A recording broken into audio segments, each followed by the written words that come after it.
Minister in the Presidency, Jeff Radebe, is expected to brief the media on the outcomes of the cabinet briefing. Our reporter Bongiwe Khumalo joins us from Pretoria now with more. Bongi, what can we expect? Good morning again, Shahan. Well, basically what we can expect is, of course, a discussion or even feedback around the démarche that was issued by government to the U.S. Embassy, as well as the embassy, the Australian Embassy and the British Embassy.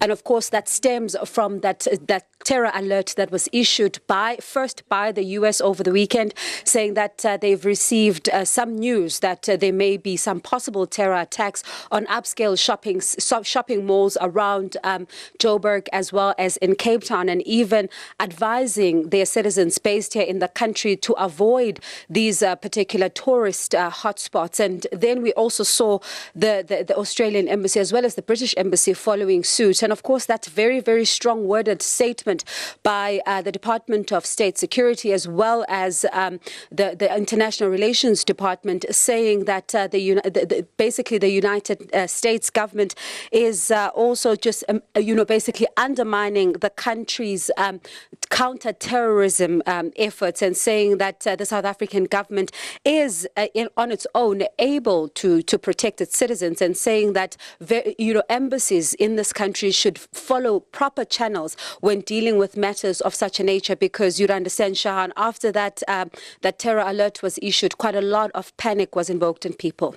Now, no doubt government's also going to respond to the fact that we had many economic bombshells yesterday alone.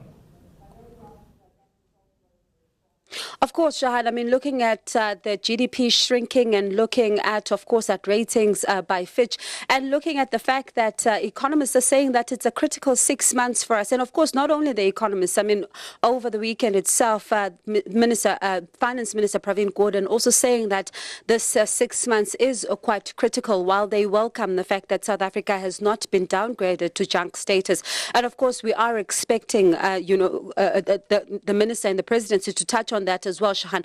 But also another issue that has also concerned the IEC and also concerning government as a whole is the issue that we've been seeing around violence, the political killings, and of course looking at KZN this morning as well, another ANC leader killed and another in hospital. Those are some of the issues that we are expecting are going to be touched on, especially looking at the fact that we are going into an election on August 3rd.